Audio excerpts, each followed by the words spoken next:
Thanks for joining this recorded session, which is all about completing your FAFSA. The FAFSA is the free application for federal student aid, and it's a financial aid application that is required of all colleges. So anybody going to college or sometimes job training programs should be filling one out. And so I'm going to give you the basics on getting started and completing it. So the first thing you need to do before completing or starting your FAFSA is to create an FSA ID and password. This is for the student, and the parent will also need to complete one. Only one parent will need to make an FSA ID and password. If you're a student who does not live with your parents or your parents are not your legal guardians, you will just make one for yourself. If you're not sure if you qualify as an independent student, like a student that has guardians other than the parents, feel free to reach out to me. My email is here, and I can help you navigate that process. So to make your FSA ID and password, you will just Google it, FSA ID. This is the web page that you want to be on. And so you'll create your FSA ID here, the student first and then the parent. You'll create a username, a password. It will ask your email address. Do not use your school email. It'll ask for your phone number, and it'll ask some personal information. And it will also prompt you to enter some security questions. The security questions will be used in case you ever forget your password. It's really important to choose questions that you will never forget. It's really important to take your time creating the FSA IDs because this is where most families hung up. People often misplace or lose or forget their usernames and passwords, and it can be really problematic. So write them down on a piece of paper and tape that piece of paper to the bottom of your sock drawer, someplace that it will never go missing. Just putting it in your phone is not sufficient because if you lose your phone or it breaks, you may lose that information or somebody else might have access to it. Also, students, you should not create an FSA ID for your parent because if you do that, you can create problems in the future for your parent or if you have a younger sibling for the younger sibling. You can help your parent and create it with your parent, but you really need to use your parent's information, your parent's personal email, your parent's cell phone. So create those, write them down, and once you have them, you're going to fill out a FAFSA. And so let's go to the FAFSA page. So again, you can just Google it or fafsa.gov. And you will get to this page. Most students will be starting here because they're new to the process unless you already started your FAFSA.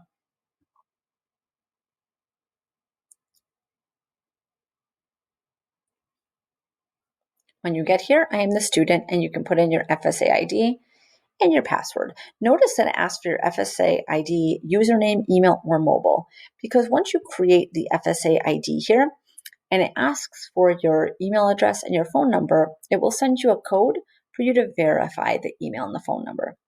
Once they are verified, the FSA ID and the email and the phone number are all interchangeable. When logging into FAFSA, you can use any one of these three things.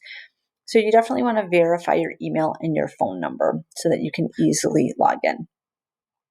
So you'll log in and it'll ask a lot of financial information about the student and also about the parent. If you live with both parents and they're married, it'll ask about your mom and your dad or second parent information.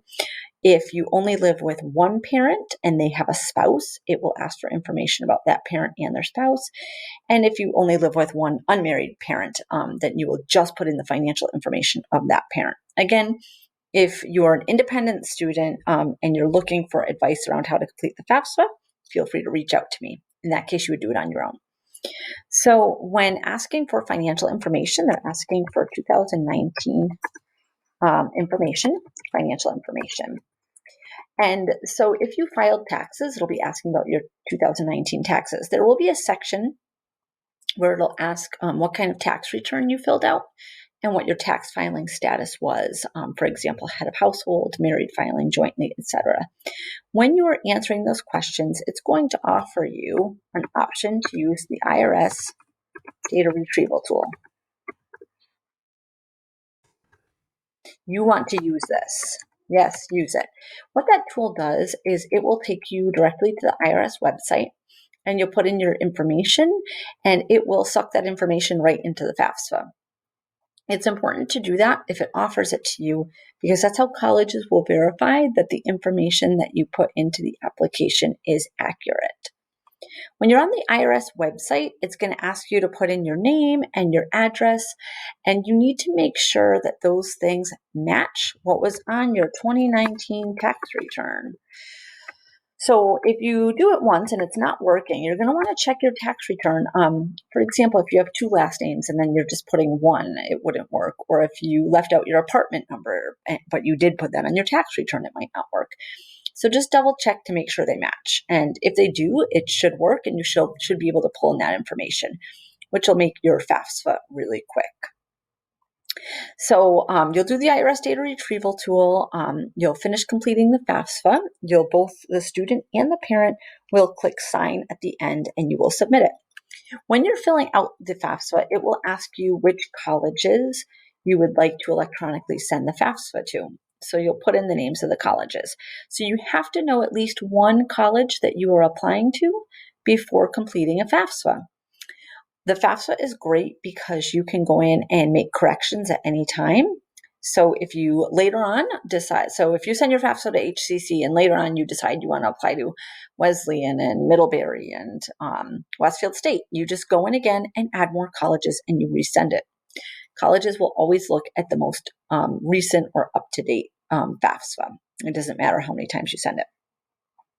So once you complete this FAFSA, you're going to see a summary page. And then a few days later, you're going to get an email, and it'll be a confirmation that your FAFSA has been processed. And it'll give you the option to log back in to FAFSA to see your SAR, which is your Student Aid Report. It'll say usually View Processed Information, Student Aid Report. And when you log in, you'll also have the option, like I said, to make FAFSA corrections. So on your summary page, when you first fill out the FAFSA and on your student aid report, you're going to see something called an EFC. This is an estimated family contribution. And it'll just be a series of numbers, like it might say 1645. And it doesn't look like anything. You might think, what is this? Is this a code? This is actually a dollar amount without the commas and the dollar sign. So if those were my numbers, it would actually be $1,645. So based on the information that you put into the application, they are estimating that your family can afford $1,645 a year toward college. And so colleges will use the information in the FAFSA, and especially that number, to decide how much money to offer the student in financial aid.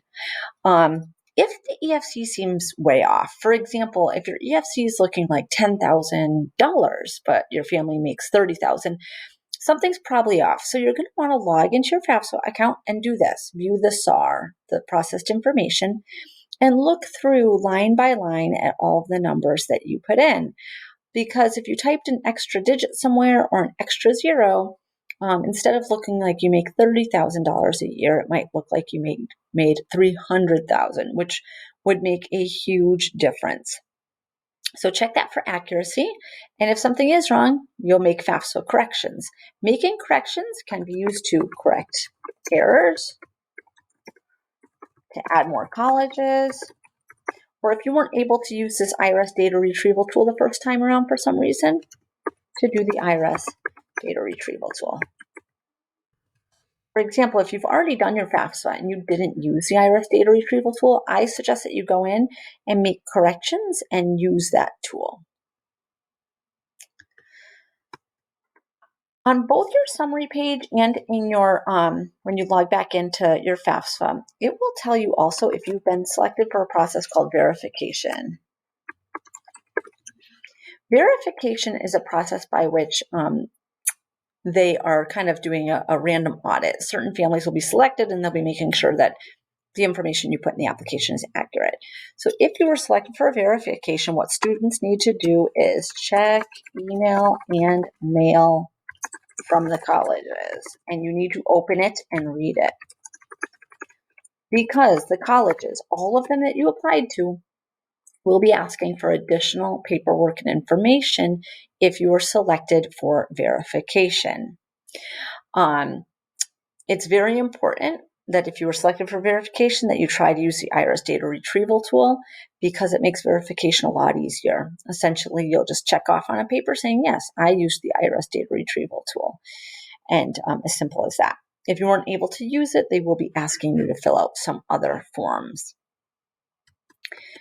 So once you have sent out your financial aid applications to all of the colleges you're applying to, and it's accurate and you know you did it right, students will be getting financial aid awards or financial aid packages from each colleges. This is a list of financial aid that they are offering you. So it will be grants and loans and scholarships. And students can expect to receive all of these by sometime in April. Some colleges send them right away. Sometimes colleges send them in mid or even toward later April. Once you receive all of your financial aid awards or packages, you should compare them to see which colleges are affordable and which are not. Students need to commit to a college by May 1st. So they need to respond to one college by that date, committing that they will go to that college. So you should be comparing these financial aid awards or packages prior to May 1st to give yourself time to make an informed decision and to commit to a college. And the last thing to look at is the Fafsa is the most common financial aid application, but there also is the Css Profile. And you should watch my second video if some of your colleges require the Css Profile. If you're not sure if your colleges require it, you can simply look at the financial aid website of each college that you're applying to check which applications it requires. If you need help with any part of this, if you'd like me to take a look at your FAFSA or if you need help filling it out, you can email me.